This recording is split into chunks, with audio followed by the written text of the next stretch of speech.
Agora a gente vai falar do grupo B, a gente vai começar a falar do grupo B hoje. O grupo B é quentíssimo. Por quê?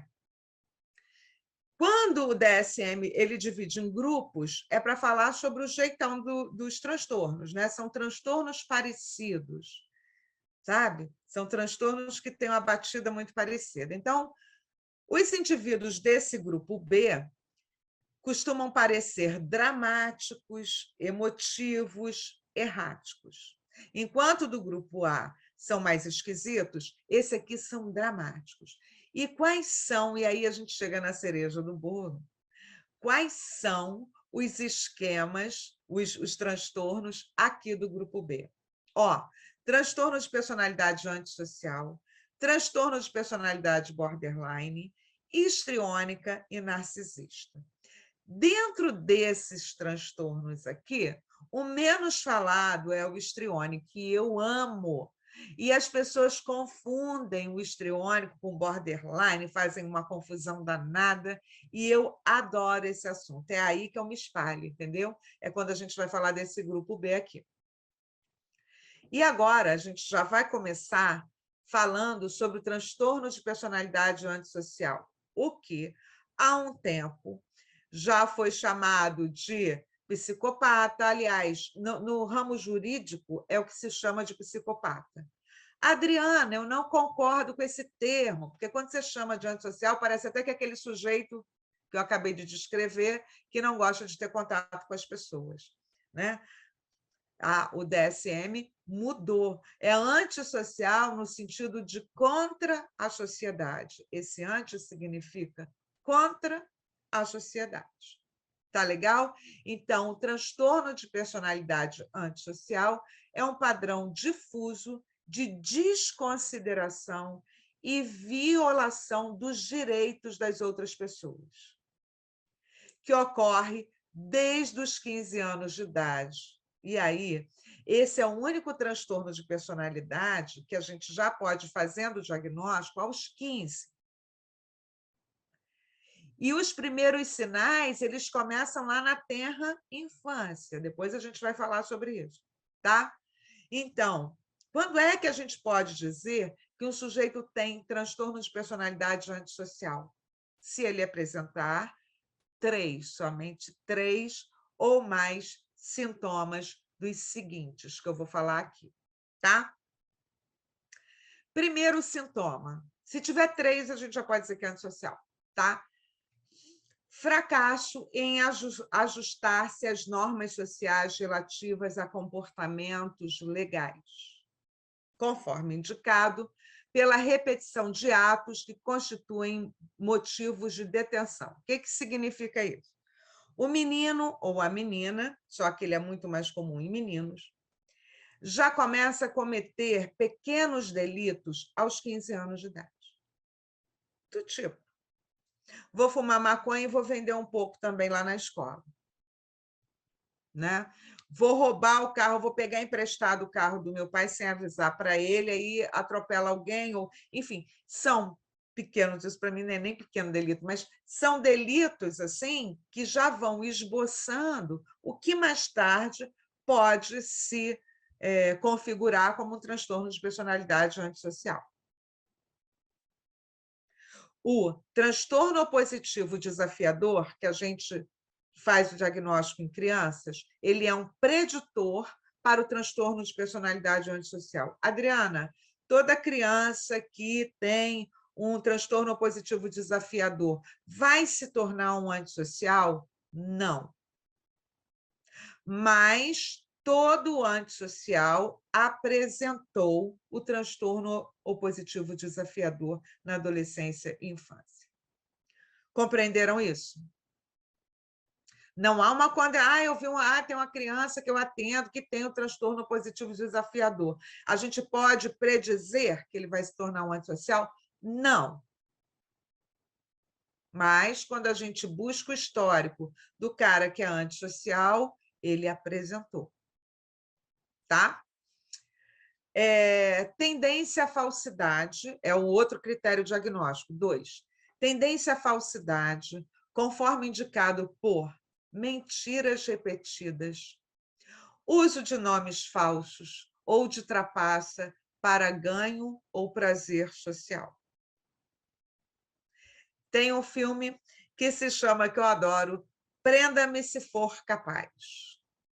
Aquilo é uma loucura, é uma doideira. O cara mente que nem sente. Primeiro que é divertidíssimo, né? Sugiro que vocês assistam para vocês terem noção disso. Ali ainda é de forma lúdica, a gente morre de rir com o filme e tudo mais, mas acontece que, na vida real, essas pessoas são extremamente nocivas. Nocivas. São capazes de qualquer coisa para o seu bel prazer. Por quê, né, gente? E a gente que está estudando lá a teoria do apego, a gente tem falado do temperamento, por que que umas crianças com privação emocional desenvolvem transtorno de personalidade antissocial, outras transtornos de personalidade borderline? Porque vai depender da reação dessa criança às adversidades do ambiente. E essa reação tem a ver com algo que a gente chama de temperamento. Essa é a grande barata. Cada criança vai reagir de forma diferente ao que o ambiente apresenta, tá? Então, isso é muito importante. É essa interação entre o ambiente e o temperamento que vai definir se o sujeito será ou não um transtornado, e aí, nesse caso, antissocial. Tá bem? Então, de que maneira? Agora, ai, Adriana, olha aqui, a criança veio com temperamento X, Y, Z e reagiu de forma negativa ao ambiente, né? Então, ela se tornou fria, né? Uma das possibilidades é quando a criança pede muito afeto e não tem essa reverberação, né? Essa resposta de afeto, ela pode se tornar fria para poder se defender disso, se defender dessa privação emocional. Estão compreendendo isso? Que tudo tem um histórico, tudo tem uma origem. Entender a história desse sujeito é fundamental para a gente poder tratar. Então, a criança pode se tornar fria porque se protegeu. Foi a maneira que ela conseguiu reagir às adversidades do ambiente. E aí, nesse caso, pode sim desenvolver um transtorno de personalidade antissocial. Não sei se eu disse aqui, vou dizer de novo, sugiro que vocês assistam um documentário do HBO chamado Louco Não, Doido. Tá? Porque é uma psiquiatra que vai pesquisar a origem da maldade. Né? E quando ela pesquisa dentro de um presídio, né, várias pessoas, ela constata que todas as crianças ali, representadas por homens de 50, 60, 40 anos, presos por diversos crimes tenebrosos, todas as crianças tiveram uma infância desgraçada. Todas. Então, é muito interessante. Tem um outro documentário, também muito interessante, e esse está no YouTube, sobre uma menininha de 8 anos de idade, que depois ela cresceu e se tornou enfermeira. Ela era tão má, ela fazia altas maldades com o irmãozinho dela, né? E ela foi pesquisada, né? Ela foi pesquisada porque era uma criança extremamente má, uma criança extremamente má. E a partir de um tratamento que incluía o afeto devido, o afeto que ela necessitava, ela se transformou numa outra pessoa. E essa história é contada numa pessoa bacana, né? Que inclusive quer cuidar de outras pessoas, se formou em enfermagem. Eu esqueci o nome dela. Eu vou catar aqui e coloco, se o Ricardo quiser catar, eu esqueci o nome dessa pessoa, dessa enfermeira, dessa criança. É um anjo. Marisete sabe, né, Marisete? Marisete está fazendo assim, ela deve saber. Um anjo. Eu assisti, sim. Ela É um anjo mau, o anjo malvado, um anjo caído, Alguma é coisa. alguma coisa assim. Mas eu É, assisti, sim. Assisti, não é assisti. interessante isso? Então, Fantástico. ela poderia se tornar uma pessoa com transtorno de personalidade antissocial, né? Então, essas mentiras, né? Tudo isso faz parte do critério diagnóstico aqui para o transtorno de personalidade. 3, impulsividade ou fracasso em planejamento do futuro. Falta de limites, limites prejudicados. É um sujeito que ele acha que pode. Quando ele comete uma atrocidade qualquer, ou mata alguém, ou para roubar, né? Porque geralmente o antissocial ele tem isso como característica, ele está vinculado ao material. Ele, ele, ele, ele não planeja, né? Ele, quer dizer, ele planeja para não ser pego, mas não há o planejamento da vida dele para o futuro. Aliás, eu assisti um filme brasileiro que eu não estava dando nada por ele, mas eu depois não consegui parar de pensar sobre isso, que se chama O Nome da Morte. O Nome da Morte. É a história de um assassino de aluguel, que nunca foi preso. E ele conta essa história, né? E essa história é sobre a vida dele. Ele nunca, aliás, ele foi preso uma vez, ficou à noite e de manhã já foi solto.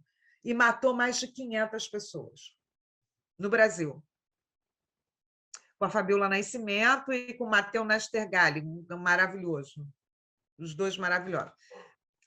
Irritabilidade é a quarta característica. Irritabilidade e agressividade. Tá? Sempre está metido em confusão, lutas corporais, agressões físicas. Tá bem? O quinto critério, descaso. A ira de um anjo. Isso, Janaína, é isso mesmo. É a história de Beth Thomas, é isso aí. A ira de um anjo. Tinha anjo na parada, viu? Então, irritabilidade e agressividade, conforme indicado por lutas corporais e agressões físicas. O sujeito ele tem a necessidade de colocar para fora essa agressividade, né? Então, ele está sempre brigando com alguém. 5, quinto critério diagnóstico, descaso pela segurança de si mesmo e dos outros. Ele não está nem aí. Há uma irresponsabilidade, né? Corre muito, dirige bêbado, sabe? A lei não importa, né? Um cara é um burlador da lei. O cara ou a cara, a pessoa, né? Irresponsabilidade reiterada, conforme indicado pela falha repetida em manter uma conduta consistente no trabalho ou honrar obrigações financeiras. É um caloteiro. É um caloteiro e um irresponsável. Então, sabe aquele 171? 171. 171 se enquadra aqui, tá? Se enquadra aqui também. 7. Ausência de remorso, conforme indicado pela indiferença ou racionalização em relação a ter ferido, maltratado ou roubado outras pessoas. Há uma indiferença absoluta. E aí, como a gente vai falando dos filmes, representam muito isso, né? Hannibal Cannibal também, ele se enquadra aqui no antissocial. Acho que todo mundo assistiu, a maioria aqui já assistiu esse filme, porque não há nenhum remorso, nenhum pesar. Se ele fez, ele teve boas razões, segundo a sua linha de raciocínio. Né? O mundo deve isso para ele. O antissocial, quando ele rouba alguém, quando ele pega alguma coisa de alguém, ele acha que é devido, isso é devido a ele.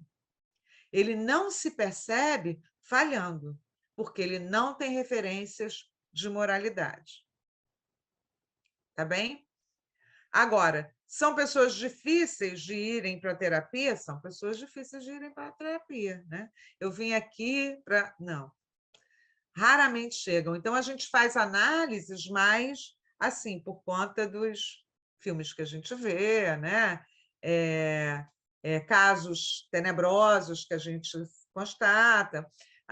Políticos, tem muitos políticos antissociais, muitos políticos, que, inclusive, vão pleitear o cargo justamente para colocar para funcionar essa maldade, né? Oficializam a maldade. Então, eu disse para vocês, eu falei lá dos 7 critérios diagnósticos do transtorno de personalidade antissocial, e disse para vocês que esses sinais e sintomas eles vão se apresentando quando o sujeito tem 15. Mas na infância, ele já apresentou lá o transtorno opositivo desafiador. Então, a gente observa os primeiros sinais aos 15 anos, mas a gente só bate o martelo quando ele tiver 18. Tá bem? Tá? Há evidências desse transtorno, como eu disse, antes dos 15 anos, né? E essa ocorrência do comportamento antissocial não se dá exclusivamente durante o curso de esquizofrenia ou transtorno bipolar. Prestem atenção. O cara, quando ele vai abrir a esquizofrenia, né, ele pode apresentar alguns sintomas ali do antissocial. Só que é passageiro, tem um tempo ali.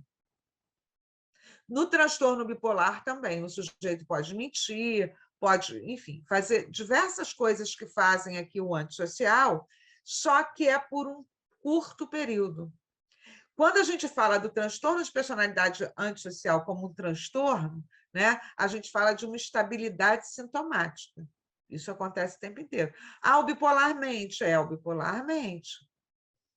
Mente quando ele está na fase lá da negação, das suas compulsões, então ele pode mentir para esconder que ele gastou o dinheiro todo, que ele usou o dinheiro para... Enfim, mas isso faz parte de uma outra característica de transtorno, que o bipolar não é um transtorno de personalidade. Depois a gente vai falar sobre isso, porque o bipolar se confunde também com border, né? Mas, como eu disse para vocês, o antissocial precisa ter 3 critérios daqueles que eu falei, daqueles 7, 3 critérios diagnósticos daqueles 7, e tem que ter uma certa estabilidade no sintoma, tá?